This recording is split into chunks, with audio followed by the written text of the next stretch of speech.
कैसे हो आप सभी लोग। Welcome to next one study. बच्चों बहुत दिनों बाद इस चैनल पे एक वीडियो आ रही है जिस वीडियो में आपको बताने वाला हूँ कि सर हमारे क्लास 10th के मैथ्स का जो पेपर है सर वो 17 फरवरी को सर हमारा मैथ्स का पेपर है। और सर हमें बहुत ज्यादा डर लग रहा है। क्यों सर? क्योंकि सर हमने मैथ्स में अभी तक कुछ नहीं पढ़ रखा है और हमने सुन रखा है कि सर जो बोर्ड होता है 10th बोर्ड वो बहुत ज्यादा टफ पेपर आता है। हम वहां पे सर सॉल्व ही नहीं कर पाते। हमें बहुत डर लग रहा है कि सर हम फेल हो जाएंगे, अभी तक कुछ नहीं पढ़ा, आप कुछ बता दो। तो देखो बच्चों, हम लोग जो बात करने वाले क्लास 10th के मैथ्स का पासिंग मार्क्स, मतलब कि सर आप कितने नंबर लाओगे कि आप मैथ्स में पास हो जाओ।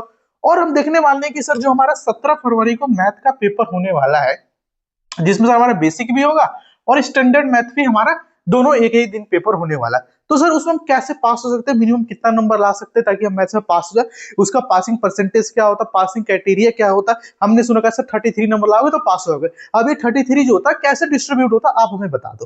तो देखो बच्चों, मैं आपको बताने वाला हूँ। तो पहले तो मैं सर आपको पासिंग क्राइटेरिया बताने वाला हूँ। पासिंग मार्क्स कह लो या फिर पासिंग क्राइटेरिया कह लो। अब सर पासिंग मार्क्स क्या होता है? तो देखो आप लोगों ने सुन रखा होगा कि सर जो आपका एक सब्जेक्ट का होता है वो टोटल 100 मार्क्स का होता है और 100 में से जिन बच्चों के भाई साहब 33% आते हैं वो बच्चा हो जाता है पास। अब 33% मतलब कि सर 33 नंबर। 100 में से अगर 33 नंबर लाते हो तो सर आप कर जाओगे 10वीं पास। अगर आप 100 में से 33 नंबर नहीं लाते हो तो आप 10वीं फेल कर जाओगे। ठीक है। अब यार ये 33 नंबर है, ये भी कैसे हमें मिलता है मैं आपको बताता हूँ। देखो यार, अब ये जो 33 नंबर है सर ये हमें दो तरीके से मिलता है।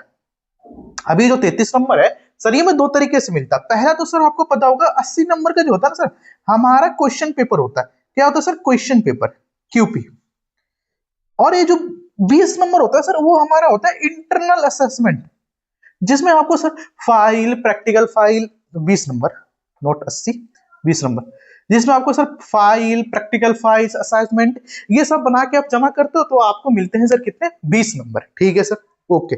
अब मैं आपको बताता हूं सर, जर्नली जितने भी सीबीएसई के स्कूल्स होते हैं, रेगुलर स्कूल्स होते हैं, वो क्या करते हैं भाई, अपने बच्चों को, अपने स्कूल के बच्चों को पास करने के लिए, पासिंग परसेंटेज बढ़ाने के लिए वो 20 में से कम आपको 18 वरना 20 नंबर। भाई जब मैंने पेपर दिया था आज से 4-5 साल पहले तो मेरे को 20 में से 20 मिले थे क्योंकि हम अच्छे बच्चे थे।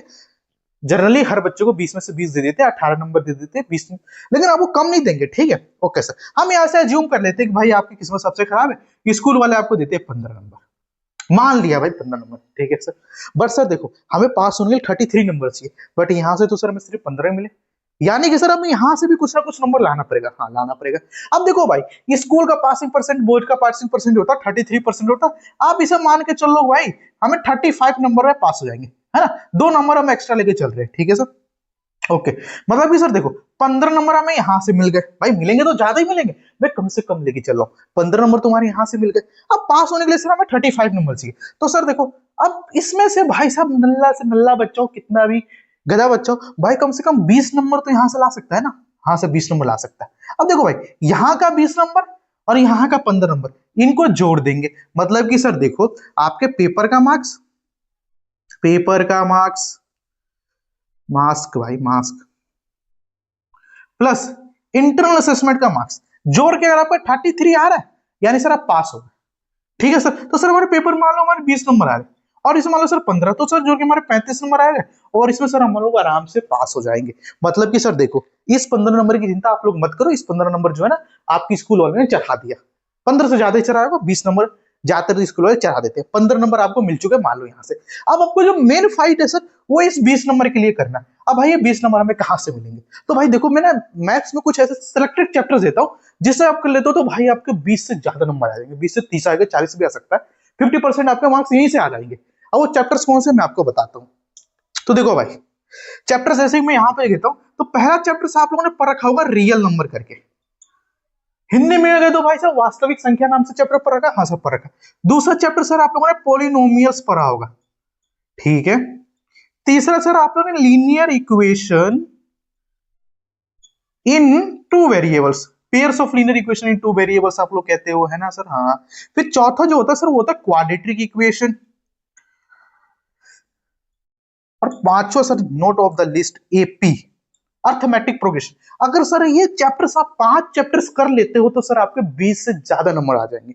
लेकिन सर देखो पहली बात तो सर आप मुझे वो टीचर लग नहीं रहे जो टीचर्स बताते कि कर लो आ जाएंगे। देखो सर मैं आपको चीज बताता हूँ, देखो ये चैप्टर्स मैंने बता दिया, अब बच्चे आपके पास 4-5 दिन है, 4-5 दिन में भाई मैं तो इतना मतलब इंटेलिजेंट नहीं था अपने समय पे, और आई होप आप भी नहीं होंगे कि इन चैप्टर को क्या जितना ही पढ़ लो भाई बोर्ड में कोई सा क्वेश्चन आया तो आप कर दोगे, ऐसा नहीं होगा।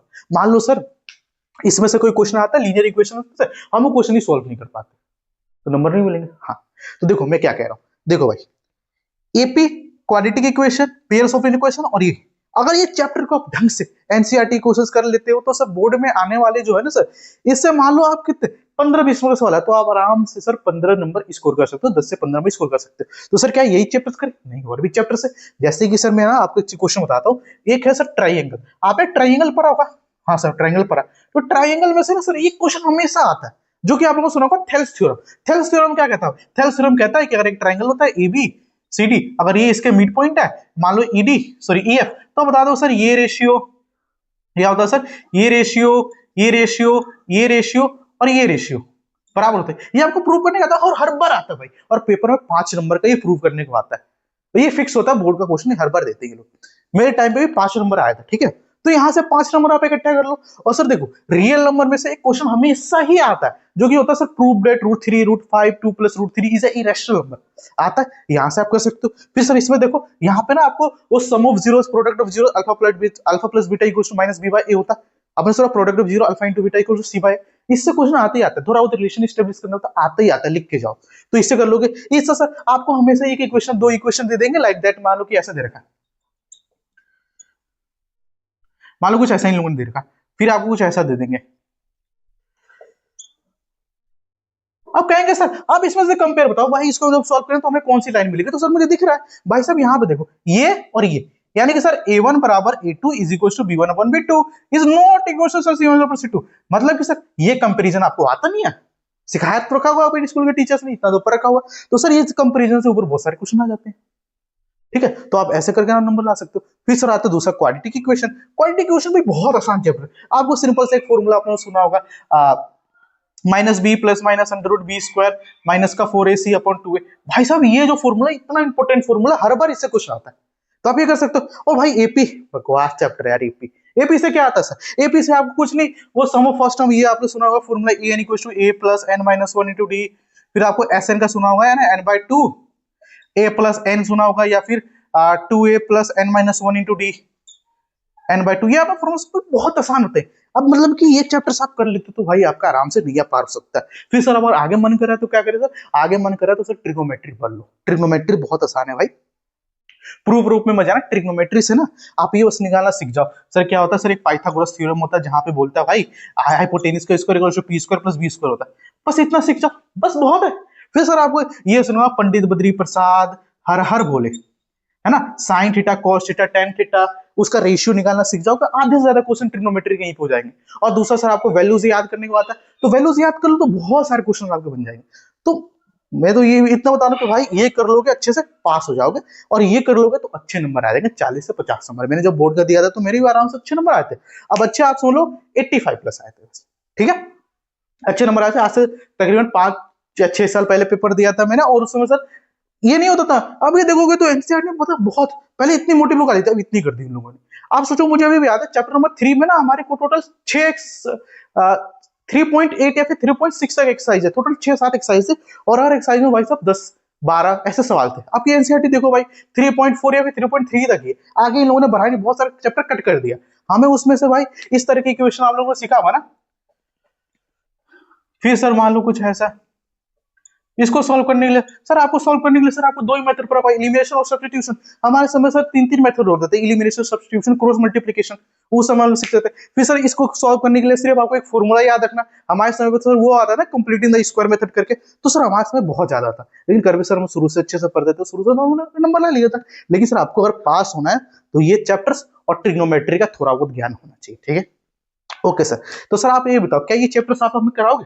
तो भाई देखो, अगर वीडियो में बहुत सारे बच्चे कमेंट करेंगे सर ये चैप्टर्स हमें करा दो, तो भाई साहब मैं प्रॉमिस करता हूं कि मैं ना आधे से 1 घंटे का ना एक वीडियो लाऊंगा जिसमें मैं ना हर चैप्टर से ना श्योर शॉर्ट क्वेश्चन दूंगा और एक्सपेक्टेड क्वेश्चन दूंगा जो आपके बोर्ड एग्जाम में आना।